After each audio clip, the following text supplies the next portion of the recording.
开始，一直到10月25号这段期间，各位将会在这个地方接受一连串的高阶的课程训练。那么在这一次104年度国际电视视效及音效制作趋势发展高阶人才培训班，我们特别做了这一场实验室，欢迎各位来到此地。那么从待会儿实验室结束之后，课程也会正式开始。这一次依旧是由文化部影视及流行音乐产业局所主办，3立电视台执行。希望未来的课程当中，大家将会接受来自国内外的非常优秀各个专业领域当中的知名专家，一同在这个地方为你们所要来进修的相关课程得到更多专业的指导。非常感谢今天长官莅临，我们有请到今天特别莅临现场的指导长官，文化部影视及流行音乐产业局的张崇仁局长先上台来为我们致辞，欢迎局长。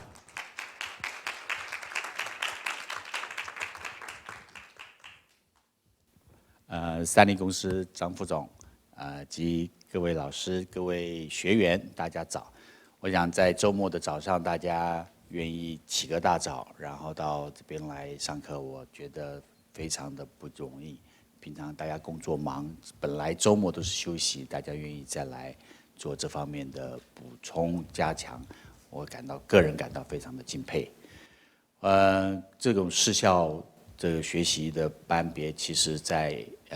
影视局来讲是其中之一环。我们对于人才，对影视人才的培育，在从剧本开发一直到这个创作、制作、行销、管理都有。但是我们毕竟不是学校，所以没有办法像学校正常。其实今天各位来这边学，大概常规教育里面也没有办法提供这方面的这个学习的环境跟这些高端技术的一个传授。但基本上我们希望大家在工作中能够学习新的东西。最近这一个台北市政府正在筹备他2017年做10大运工作的相关的工作，就发现到一件事情，就是国内好像没有办法找到一个制作团队能去做这一个体育赛事的制作转播。今天我们看有特效，有其他这一个音效这部分的训练课程，但是做体育赛事除了设备之外，还有专业的技术。你怎么拍水下的这个跳水、游泳，然后竞赛、自行车，这个中间怎么样去转做？单是球赛，没有经验的你就抓不到球在哪个方向，在什么地方落点。所以台北市政府很急，跟我来这边商量，我也觉得，在短1年之间，要从培训到后来能够接上这一个制作跟播送的这一个环节，实际上可能来不及。所以我们平常是不断的有这些训练班别，我也觉得蛮可惜的一点是，我们的市场可能有时候留不住人才。训练好的这些同业，有高薪的地方就往哪里走，这是很自然的。所以在我们整个环境来讲，培育人才是一环，我们还要在制作面，在整个行销管理面上都要把这一个环境建制好，大家学了之后才愿意留下来。其实这一个学习课程，影视局其实我是从新闻局过来，从新闻局时代就一直在每一种班别都在培育，早期都还有广电基金在做培育工作。那这些培育工作是没有错，是建构了我们整个广电产业的一个人才基础。但是过去这个10年8年，有大量的人才流失其实并不是说不见了，而是到对岸去了，或到其他转行了，因为我们这市场没有那么大的量的需求。所以我跟各位讲，其实这一个产业呢，我们需要大家一起努力。一起努力的时候，不是说今天我们开这个班，大家学过到一个段落之后，这个产业就自然就会生出来这方面的能量，不是的，还要各环节的工作人员，包括产官学，都一起要努力。所以今天在周末的一大早，张副总也特别赶来。我们除了要鼓励各位，我们也希望跟大家一起努力，把我们这个产业建制起来，维持它一个繁荣跟永续经营的一个产业。谢谢各位，也预祝各位学习顺利，谢谢。谢谢。非常感谢今天局长也早起来到这个地方，跟大家做了这一番的谈话。那么希望未来大家在学习上得到局长祝福之后，也非常的顺利跟开心。继续在这一次的整个课程当中，三立电视台将会进行非常缜密的所有的执行工作。那么今天我们的三立电视台管理部的张维民副总也特别来到这个地方，我们也请张副总上台来跟大家简单的说说话。欢迎副总。张局长，然后张世明老师啊，当然我自己也姓张啊，刚好今天是一个蛮巧合的。那首先也代表三立电视欢迎各位学员们，在今天一大早我们就开始这一次的一个高阶影视人才的一个培训课程。那诚如刚刚局长所说的，我们现在是处于一个其实是最幸福的时代，也是压力最大的时代。那虽然说我们的一个制作的设备工具其实不断的在演进。但是呢，我们收看的这个载具呢，其实是越来越小。那如何呢，在这样的变化之中呢，我们可以有一个持续不坠的一个突破跟成长？我想呢，只有核心技术，我想是这个绝无可取代的。那各位学员都是在这个影视的领域中学有专精，而且表现卓越。那经过一个非常激烈的竞争呢，我们大家今天坐在这边，那我们也特别感谢呢文化部一直在这个方面的高阶影视人才的一个培训上面一直持续的努力。那也让我们三立电视呢，继去年之后呢，我们今年再有这个机会可以承办这样的课程。那我们特别呢动用了最好的环境以及最优秀的工作人员。那还有包含像张世明老师这么优秀的师资，包含国内国外。那我们特别希望在未来几周呢，大家可以教学相长，也可以在许多的一个国际性的知识还有技术上面呢，可以让未来呢，我们未来这几周大家可以收获满满，而且呢，在学成之后呢，可以让各位或者是整个台湾的影视产业呢，可以更有一些新的想法、新的气象以及新的技术。那再次欢迎各位，也预祝各位在未来几周的一个学习课程之中呢，能够顺利圆满。谢谢各位，谢谢。谢谢，非常谢谢张维民副总，也为各位送来了祝福。那么在这一次，我们在请下一位贵宾上台之前，首先要先恭喜他，他在2015年的美国国际电影暨电视节当中得到了评审团大奖。那么今天他依旧在担任我们这一次104年国际电视视效及音效制作趋势发展当中重要的总指导。欢迎张世明老师上台跟大家致辞。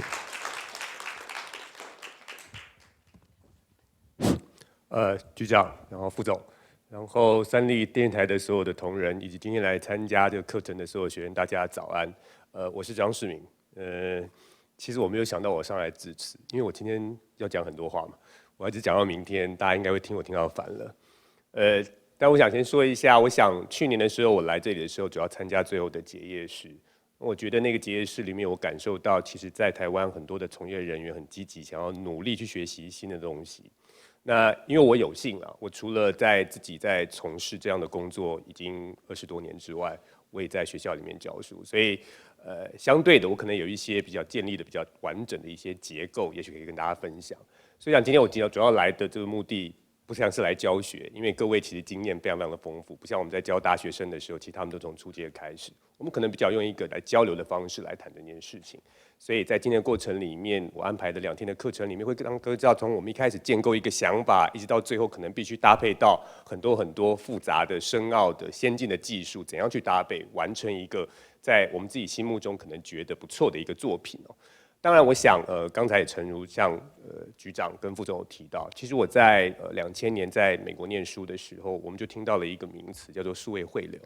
（digital convergence）。那个时候觉得这个字眼很陌生，只会觉得不太可行。但的确，现在我们来看到的时候，那个事情就在发生。所以在这个数位汇流的时代里面，我们到底可以运用什么样更多的可能性，包括在技术上面以及思维上面的东西，去发展建构在不管是电影、电视、任何一个层级上面，所以影像的发展上面有一个新的可能。我想是这样的课程以及未来大家都需要共同努力的。所以我想，今天我要讲很多的话，所以大家会听我讲1个下午，所以我不需要讲太多的东西。我希望能够借由这2天，我把我自己一些工作上面的经验跟各位做一些分享，然后我们来做一些讨论，希望也对大家在未来的职场上面的专业有一些帮助。谢谢大家。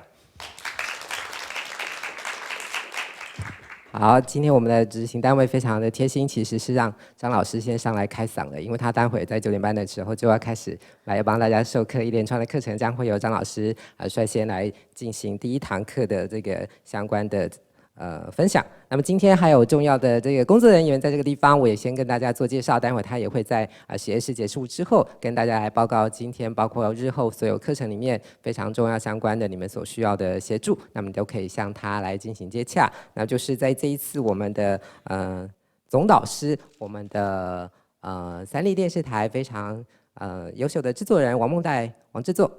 来跟大家挥挥手，他是这次的总导师。待会相关课程的所有的细节安排，梦代会在实验室结束之后，那么再跟大家来进行说明。好，那么刚刚3位贵宾都已经完成了今天送来的祝福，那么也代表今天我们整个课程将在随后即将要正式开始。那么在课程开始之前，局长难得来到这个地方，我们想要先为大家进行一张这个合影的拍摄，所以想要先请到所有学员可以先来到台前吗？那我们这个站成2列之后，再欢迎今天来到现场的3位贵宾，3张104年度这个国际电视视效及音效制作趋势发展当中3张王牌在列席，跟大家一起合照，好不好？我们学员先到台前，局长跟副总跟张老师，请先稍等一下，没问题。耶、好，3、2、1之后自己耶就好，3、2、1耶，好，比赞。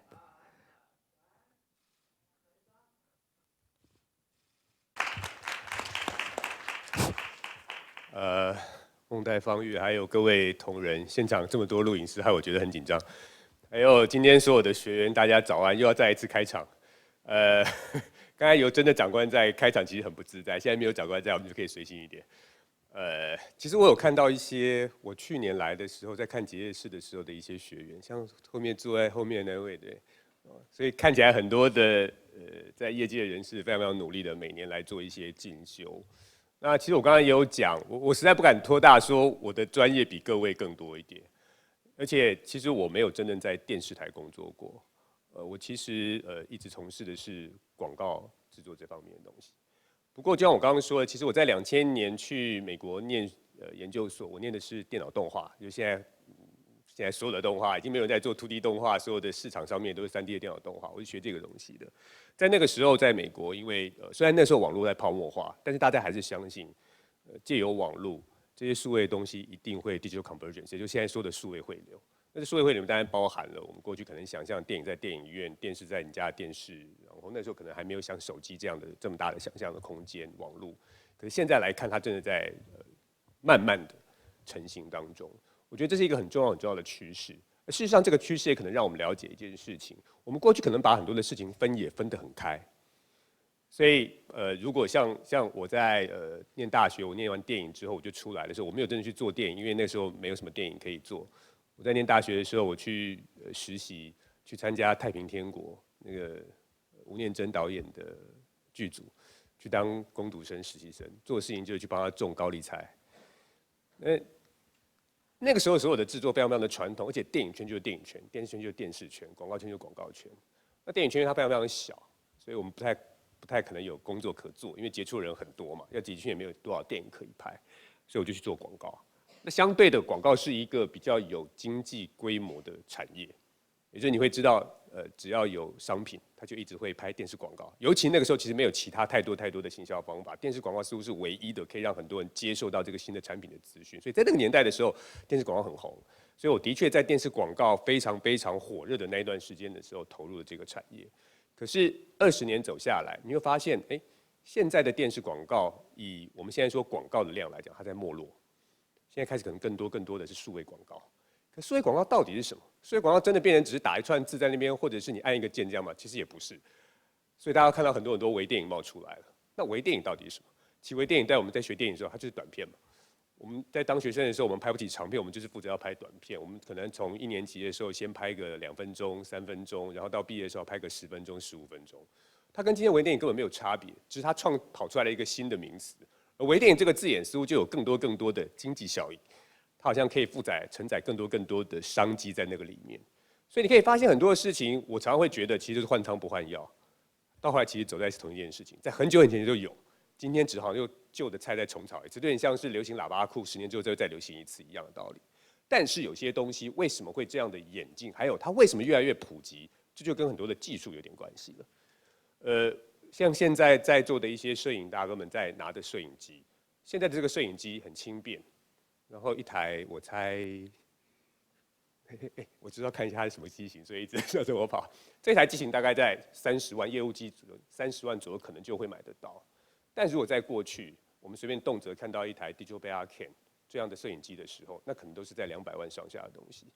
你是不太可能轻易就能够取得的。所以你在做影像的时候，你有很多的根本不是你有没有创造力，而是你有一些先天条件的限制。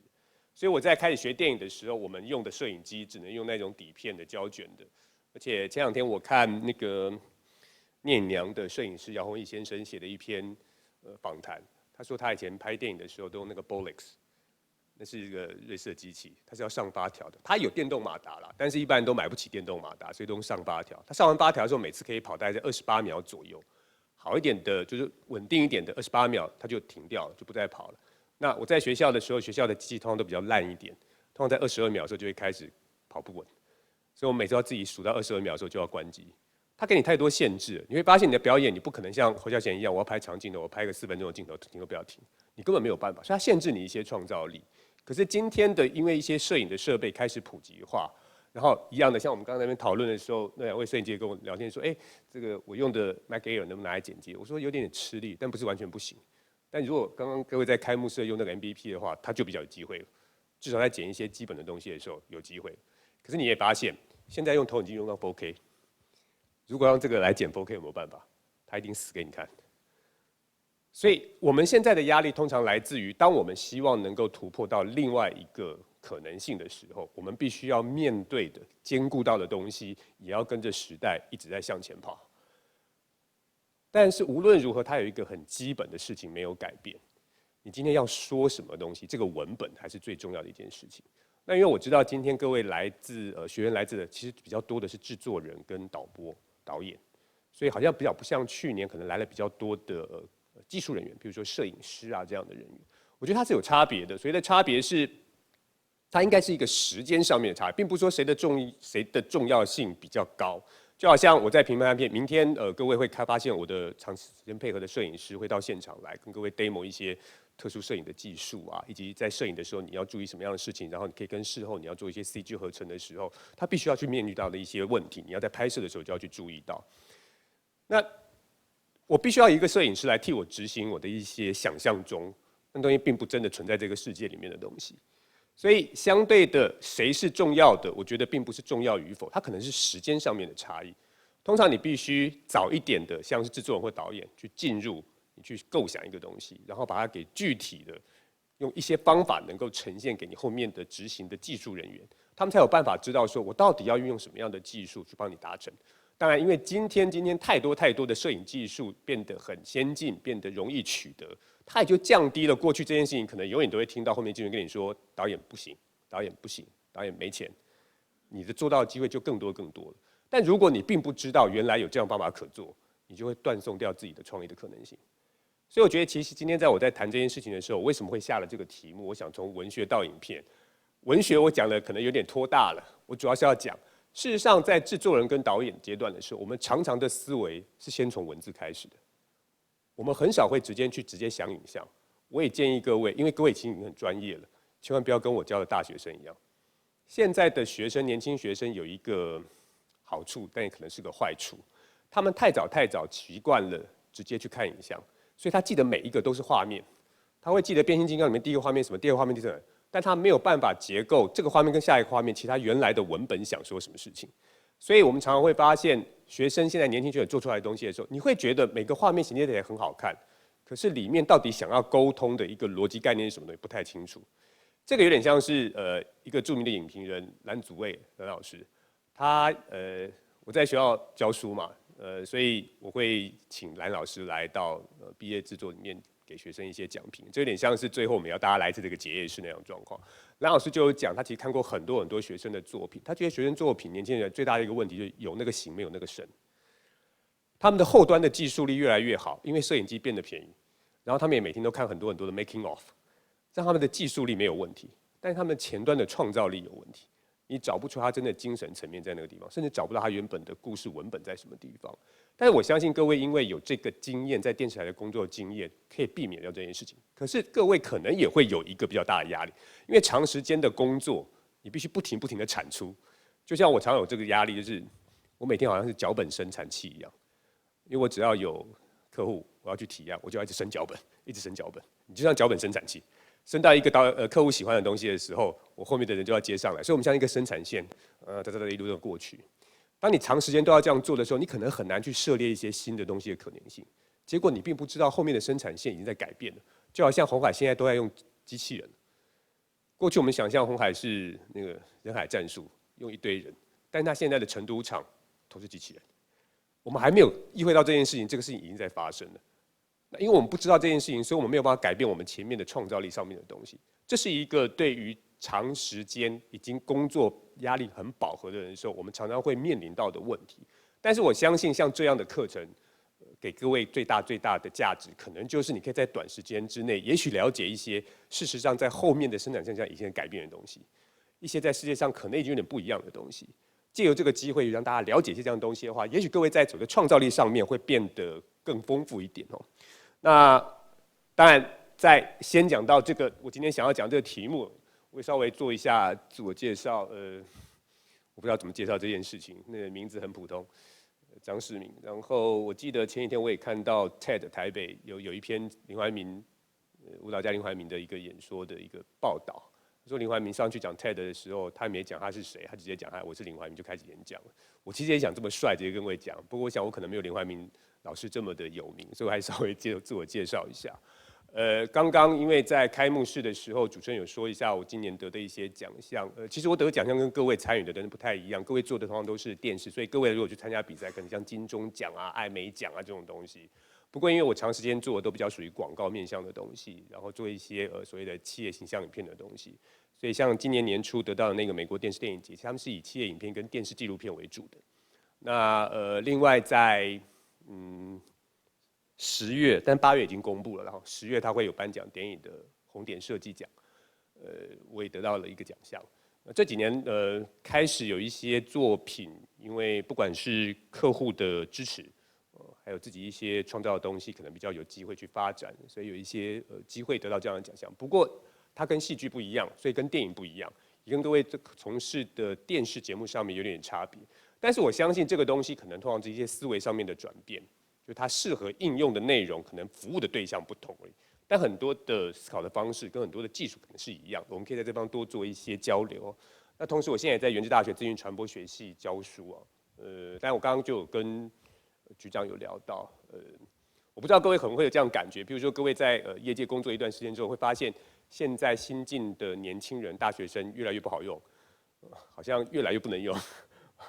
我们当然也知道这个问题，所以我们试图在让学生在学校里面不会学得那么曲高和寡，然后眼高手低，但这需要蛮长的一段时间去调整的，因为现在学生在资讯上面的吸收量很大很快，其实会比我们还快，这是各位可能要体验的事情。他们每天可以在网络上面爬一堆东西出来，他看到那个新的东西非常非常快，不过他缺乏的就是怎么把新的东西真的融合灌注一个精神跟理念进去，这是他们比较缺乏的东西了。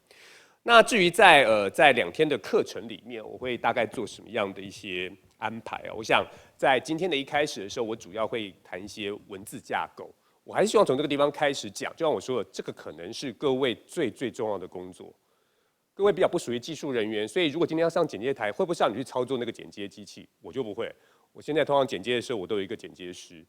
他用任何软体比我顺畅很多，可是他必须知道我在说什么东西。我会请他这里要调整什么东西。我相信各位跟我是一样的状况，所以我们可能并不需要花很多的时间一直在琢磨在现在最新的软体是什么东西，它可以做到 4K、8K、6K， 那可能并不是重点。事实上，现在所有的软体都可以做到 8K 没有问题，只要你的硬体够撑得住，它都做给你看。